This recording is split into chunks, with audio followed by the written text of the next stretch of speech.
Please rise in body or spirit as we sing our opening song, which is We'll Build a Land on page 121 in the Gray Hymnal. 121 in the Gray Hymnal.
Good morning.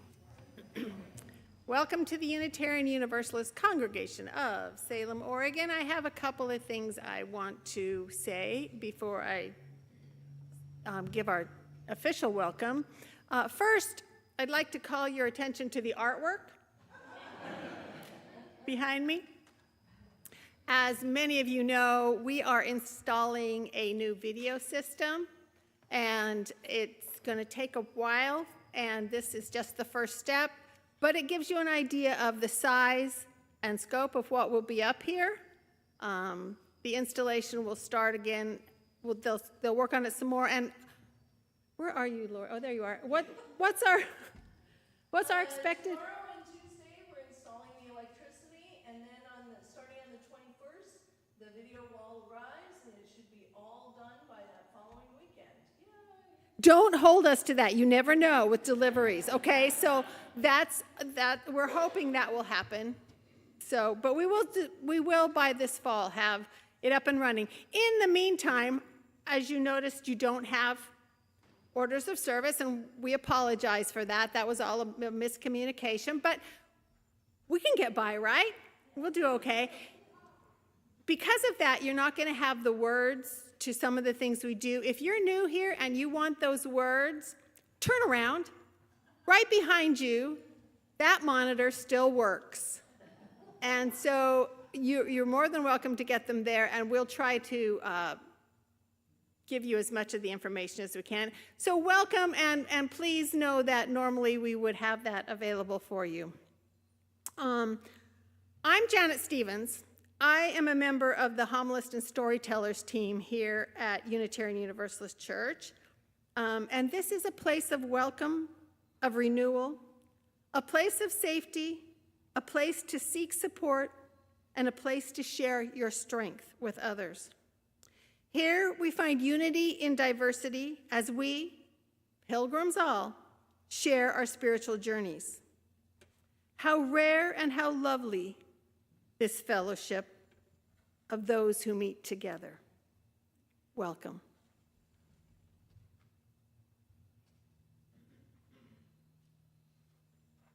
I'm Marianne Kirkpatrick, and I'm the celebrant today. Langston Hughes once wrote, "Hold fast to dreams, for if dreams die, life is like a broken winged bird that cannot fly. Hold fast to dreams, for when dreams go, life is as barren as a field frozen with snow. Here we dream of better things, bigger things for our community and for each other. Here we share and we grow." So please join me as we recite our affirmation together. We'll do it nice and slow for those of you who may not have the words yet. Love is our doctrine.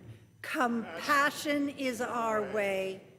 Here we seek to create a joyful home for free religious exploration, build a community of caring fellowship, nurture the hopes, and serve the needs of our world. And we gather here in this place, for some, often, for others, when needed, with our joys and our sorrows, with love and hurts, with gifts to share and needs to be met. We put flame to wick to light challenges as beacons of hope to aid our quest for truth and meaning and to celebrate this time we have together, this life we share. We light 3 chalices, one for Unitarian Universalist Congregation of Salem and this community of love. We light one for our partner church in Šimenfalva, Transylvania, Romania, and the tie that binds us to our past. And we light a lantern for those who seek to learn and to grow, especially children and youth, here and across the world. May the lights guide us to all that we seek. Please join me as we sing our flames into life. Rise up, O flame, by thy light glowing, show to us beauty, vision, and joy.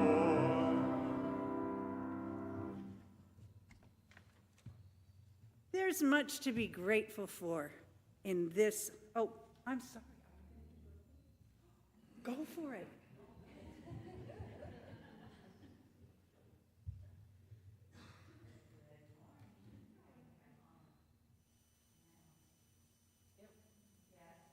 Me? Okay, good.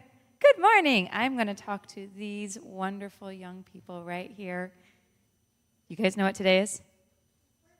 It's birthday day. It's the first Sunday of the month, and we always do birthdays on the first Sunday of the month, and I am so happy to see you guys all here. Remember that when it's your birthday month, you should come and visit me. And I'm going to see, of these, I have 6 cards this morning, and we'll see if any of these six people are actually here today. I've got 2 Olivias. Is one of our Olivias here? No Olivia. Is Ugo here? No. There's my other Olivia. Amy? No Amy. Charlie or Evan? That's okay. I'm going to put these in the mail. Is there anyone that has a birthday this month that wasn't on my list? No. Okay. But remember, sometimes there's a lot of you. Last month I passed out like 4 cards. It was great. And so when it's your birthday month, come and visit us on the first Sunday of the month. Okay? And Molly is going to take you guys back for more camp, because if you guys don't know, they're doing mini camps with all the kids every Sunday from 10 to 12:30. And they're going to be doing all kinds of fun things. And so if you know any kids that want to come and do a camp for a couple of hours with Miss Molly, you guys should do that. And I hope you guys have a blast. Okay, thank you. Should we? I feel like, okay. Thank you.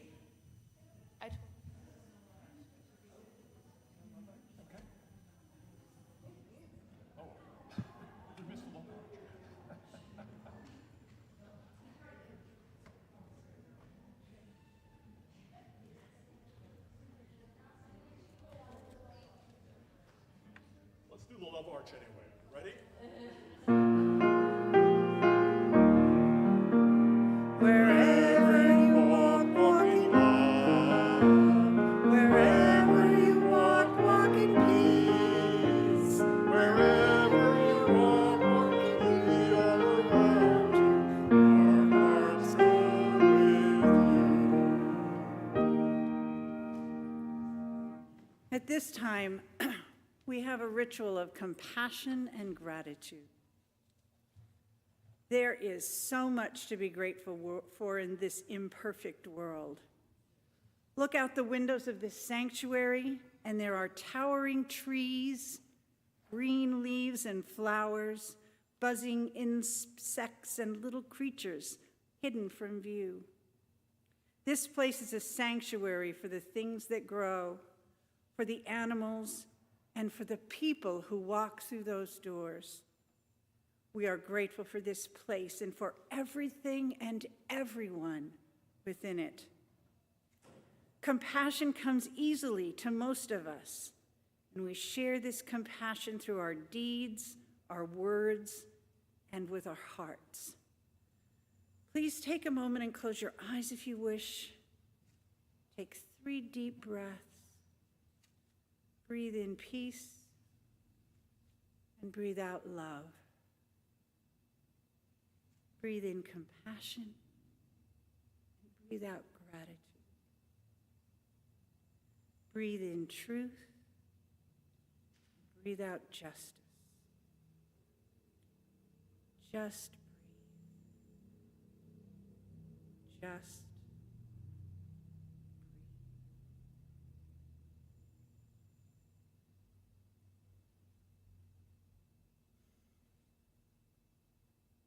I'm honored to be one of your Lifelines lay ministers. We have one joy and sorrow to share this morning. The joy is from Laura Struble, and she writes, "Today is George Struble's 93rd birthday." Yay!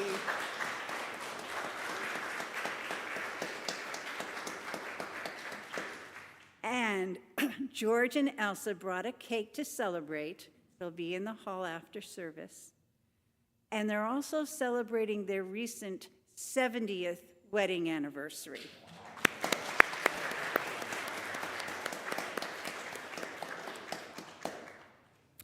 And the joy and sorrow we have comes from Bob Francis, who is announcing that there will be a memorial plaque laying ceremony for his dear wife, Cindy, on Friday, July 11th, here at 2 p.m. at the memorial wall, and any and all are invited to attend. And finally, we light one last candle for all the joys and sorrows felt in the heart, but unspoken today. Lifeline's lay ministers are fellow members of this congregation who are here to help people in times of need. You can identify us by our lavender stoles and badges. You can reach out to us by visiting the Lifeline's table in Hanneman Hall each Sunday after service. And you can contact the office if you would like to talk to someone personally or to be in touch with Reverend Monica. Thank you for being here.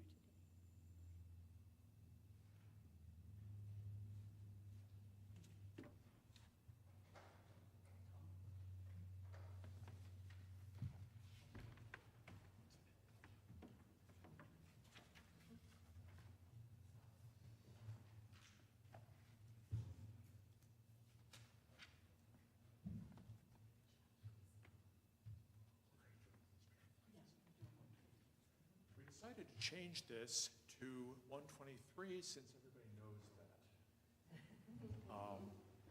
And also, it's one of my favorite, anyway, Spirit of Life, page 123.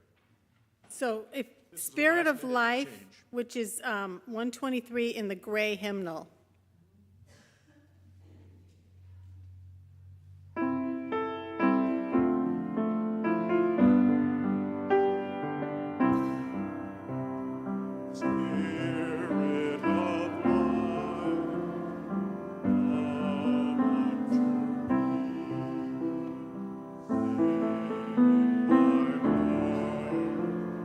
Spirit of life,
The reading today is an excerpt from I Have a Dream speech by Dr. Martin Luther King, Jr.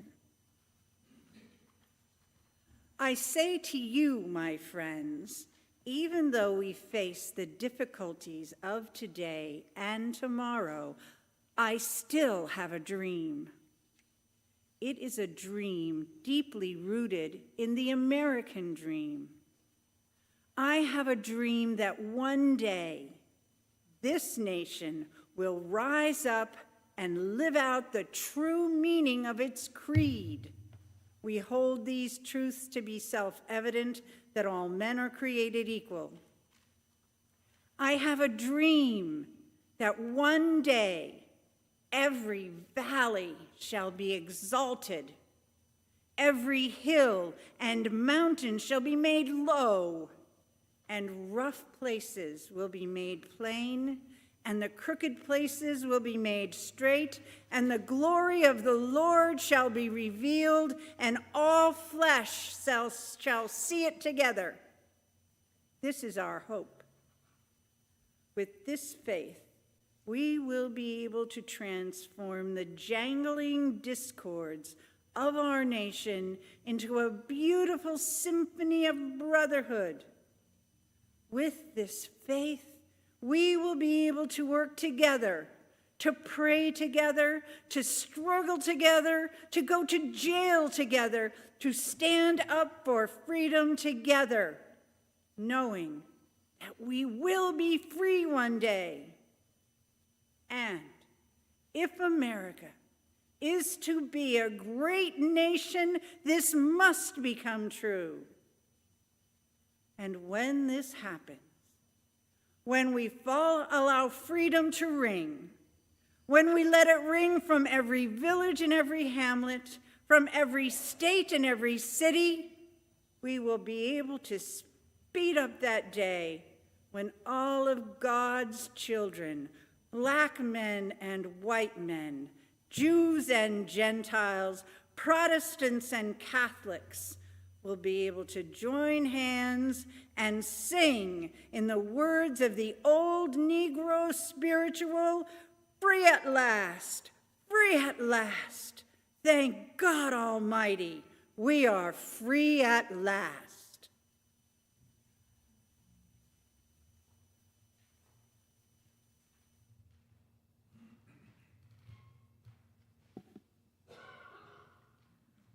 So when I was choosing a subject to speak on for this first weekend in July, a patriotic theme seemed logical. Each year at this time, we celebrate our nation's independence because 249 years ago, the citizens of the original 13 colonies rejected being ruled by a king and instituted a more democratic form of government. Yet, as the events taking place in our country become ever more disturbing, I've been wondering what the heck I was thinking. Then again, perhaps this turbulence and discord make this the perfect time to explore patriotism and UUism and the possibility of being dedicated and devoted to both our faith and our country.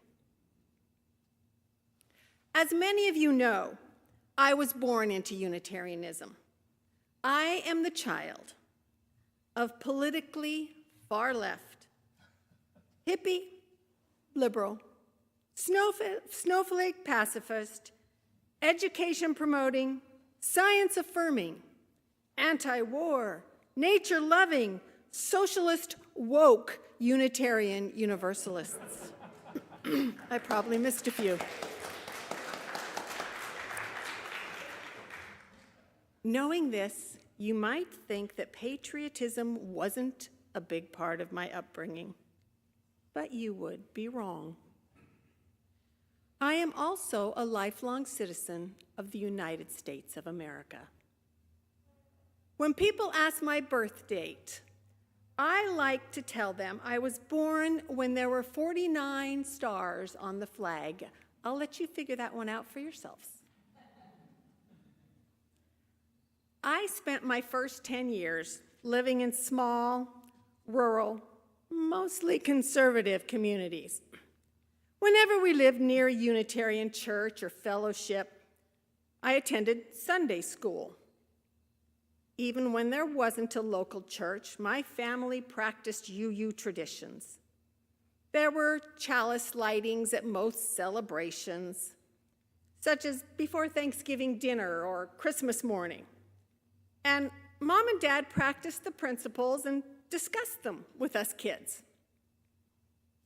My elementary school classrooms all had U.S. flags hanging up over the blackboard. Each morning I stood and I put my hand over my heart, and along with my peers, I affirmed my belief in my country by reciting the Pledge of Allegiance. I admit I sometimes skipped the under God part, but I always said the liberty and justice part and meant it. I love going to all the parades and festivals that celebrated the people and the communities that I lived in. Most events started with the presentation of the colors my father taught me to stand when the stars and stripes passed and to sing along with the tune of an old drinking song, which is paired with some questionable lyrics, and it's now our national anthem. Both UUism and the USA have changed significantly since then. The Sunday school of my childhood, where Mrs. Missel taught us from the Martin and Judy curriculum about the challenges faced by two suburban white children and their families, is now liberal religious education with curricula that support the wide diversity of UU children and UU families. The Unitarian Universalist Association, UUA, was formed when Unitarianism and Universalism merged in the early 1960s.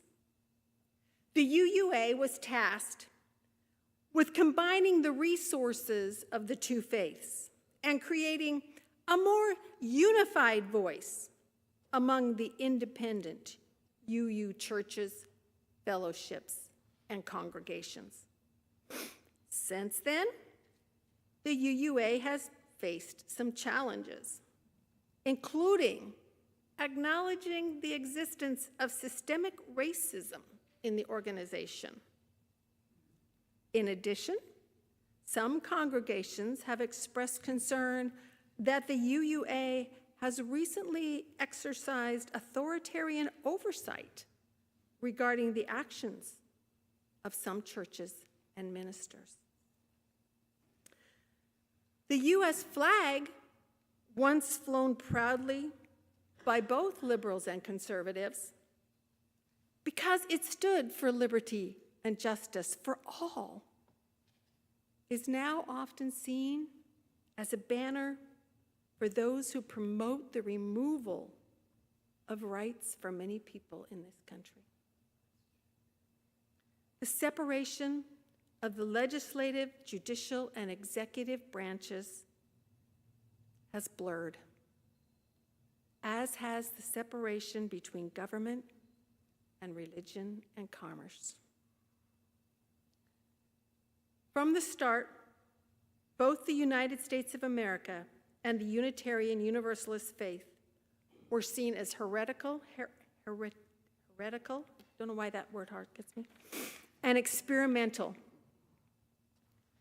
And many people believed they would not succeed or endure. Both are built on the assumption that the people are in charge, and that, as such, the people have the power to determine the direction that the organization will take. The right to life, liberty, and the pursuit of happiness is one of the key concepts outlined in the Declaration of Independence, and it is the premise on which the American dream is founded.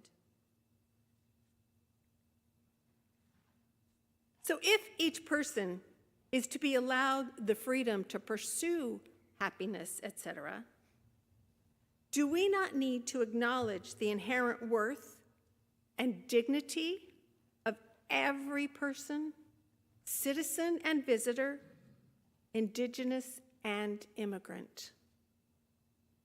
The interdependent web of all does not apply only to nature, but also to all aspects of living together in this country. When Jefferson, Franklin, John, and Abigail Adams and their peers were dreaming of and laying the foundations for what would become the United States, they were embarking on a journey of hope. The hope that this new nation would be of the people, by the people, and for the people. It was a new and unique idea, and it was also far from perfect. our country was born in revolution and discord. Dissension and conflict have always been present in our country and our government. Likewise, anyone who's been a UU for very long can tell you that getting consensus between even two UUs is challenging. And UU boards and committees try the patience of the best of us. These struggles come about because the United States and Unitarian Universalism are magnificent experiments in pluralism. Individually and collectively, we are still learning how, and often failing to, support and respect one another's freedoms and one another's truths as dearly as we support and respect our own. In neither institution is there, nor can there ever be, total consensus on our beliefs, because we come from many different cultures. We carry the baggage of many past and present wrongs and abuses, and we are unwilling to cede our independence or our ethical, political, or spiritual imaginations to any form of fundamentalism. There is a statement in the Declaration of Independence which I find particularly apropos to current events. It says that whenever any form of government becomes destructive of these ends, and it's referring to life, liberty, the pursuit of happiness, etc., it is the right of the people to alter or abolish it and to institute new government. The right of the people. The duty of the people, perhaps? Unfortunately, speaking up and opposing government policy is risky, and getting more so, especially for those who are marginalized or who depend on support from government programs. Perhaps, then, it is the duty of those of us who can to stand up for those who cannot or dare not take on the risk of defending their rights. If we are to uphold the sixth UU principle, which is the goal of world community with peace, liberty, and justice for all, isn't the risk of staying quiet greater than the risk of speaking up? UUism is a complicated religion. We have no dogma or creed, just a covenant, an agreement, if you will, to help and support one another on our individual spiritual journeys and to work together to create a more just world. The United States of America is a complicated country with a long history of misusing the very people it is supposed to protect. I'm grieving for what has been lost. I'm grieving for the future of my country. Like many of you, I am outraged by what is currently happening. I'm appalled by the actions of those who have gained, hopefully temporarily, dangerous power and influence. I'm frightened, I'm angry, and I'm embarrassed. But these high-handed and arrogant people are not my country. My country is the vast wilderness and beautiful parklands. It's the cities and towns, farms and ranches. It's the churches, synagogues, mosques, and temples, the great universities, and the rural schoolyards. And most of all, it's the wonderful, loving, sometimes grumpy, sometimes annoying, funny, kind, creative, diverse, and amazing souls who inhabit this land.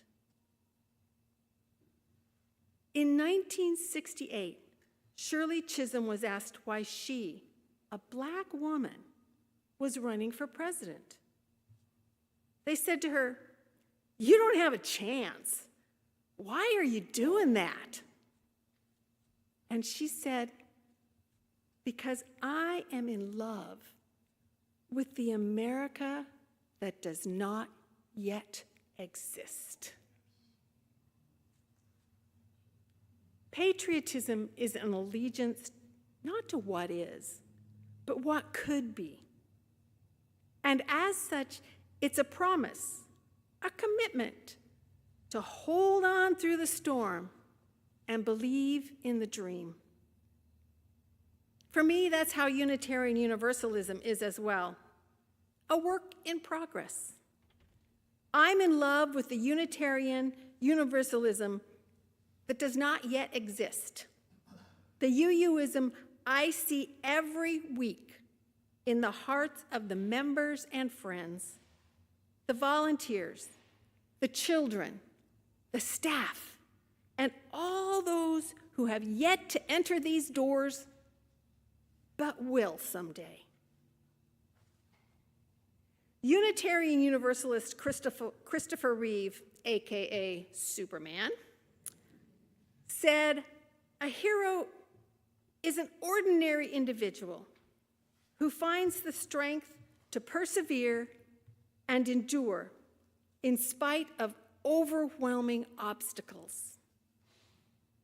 I'm proud to be a Unitarian Universalist, and I am a patriotic citizen of the United States of America. In spite of everything, I still believe in the hope that the USA can once again be a pretty good country. And I believe that Unitarian Universalism is a pretty good religious tradition. And most of all, I know both are filled with a lot of pretty good people. Thank you.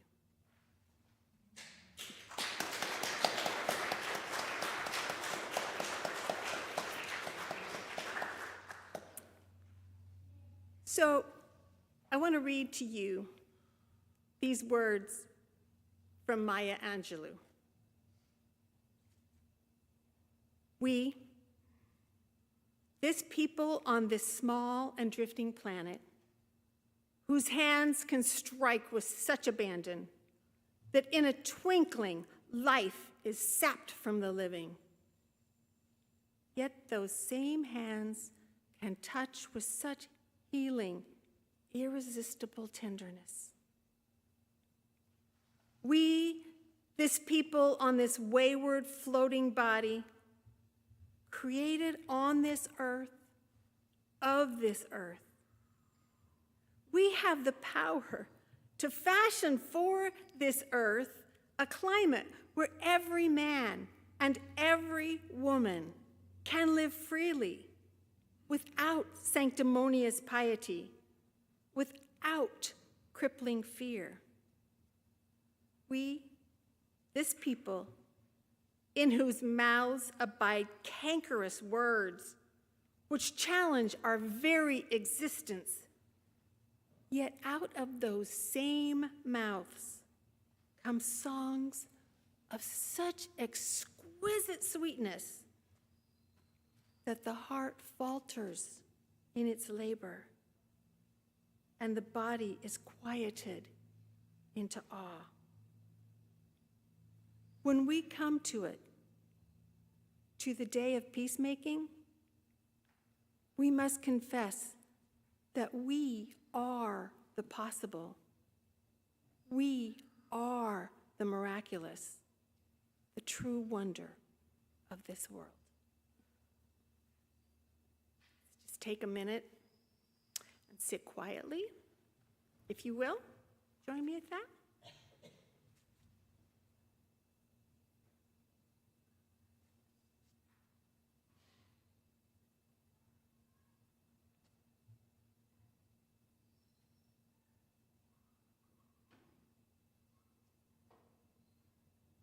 Thank you. So, the offering we take each Sunday is a ritual. It's as much a ritual as singing together and lighting our chalice. It's an opportunity for us to recommit to our shared beliefs and ideals and to say yes to our values. Our Share the Plate recipient this month is Oregon Black Pioneers, which is an all-volunteer group which aims to preserve the rich heritage and culture of Oregon's African Americans through collections and programs that promote scholarly research and public use. We also, as always, support the Marion Polk Food Share, and donations can be made in the little red wagon, which is coming to the front of the sanctuary.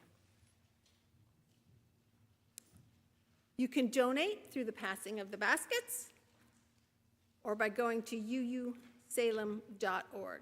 And I thank you for your generous donations.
Next Sunday.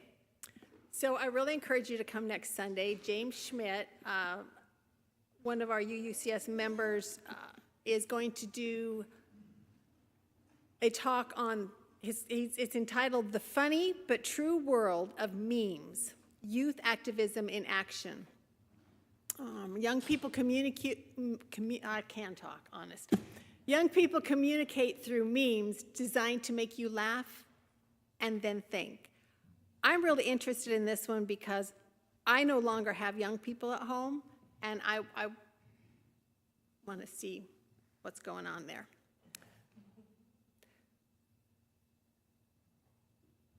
Okay. So in case you don't know, we're reading off of this thing back here, and if Michael doesn't turn it fast enough,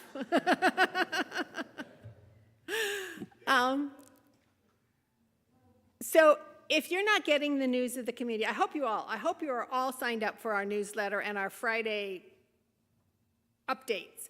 But if you're not, please, please, please sign up for that. You can just go to office@uusalem.org. You can call the office, talk to anybody around here, and then you'll get the monthly newsletter and the weekly update and get all the information about what's happening here, because there's absolutely way too much going on around here for us to tell you it all right now, or to even put it in the order of service had we printed one today, which I, again, apologize for that you don't have one.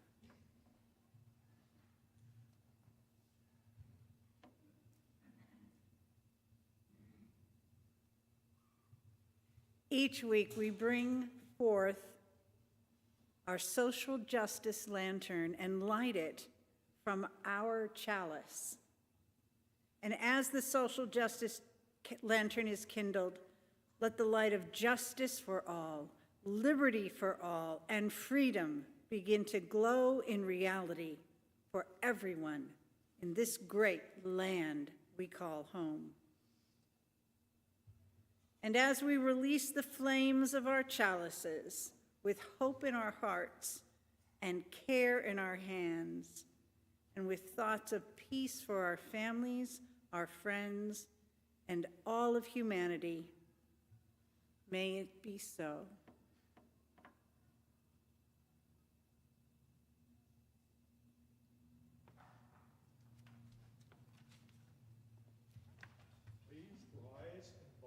Spirit as we sing our closing hymn 131. Love will guide us.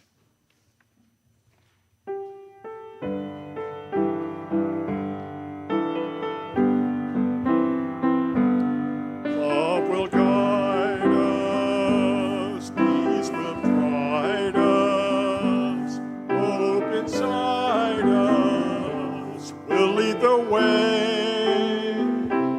On the road from greed to giving, love will guide us through the hard night.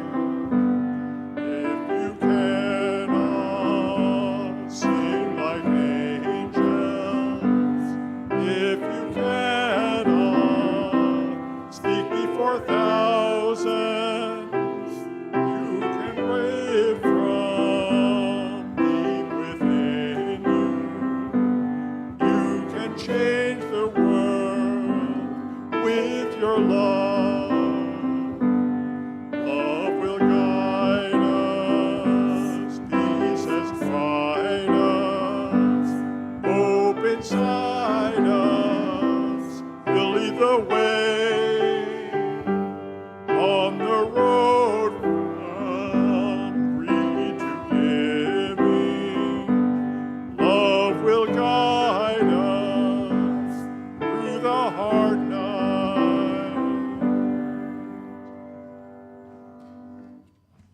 If you came here today seeking freedom, please take freedom with you into the world. If you came here today seeking comfort, please take comfort in knowing this place is for you. If you came here today with dreams for life, please take your dreams and hold them in your heart. Let the light from our chalices, although dark now, bring light to you every day. With hands and hearts, we can join together and recite our closing words. May faith in the spirit of life, hope for the community of earth, and love for the sacred in one another be ours now and in all the days to come. Blessed be.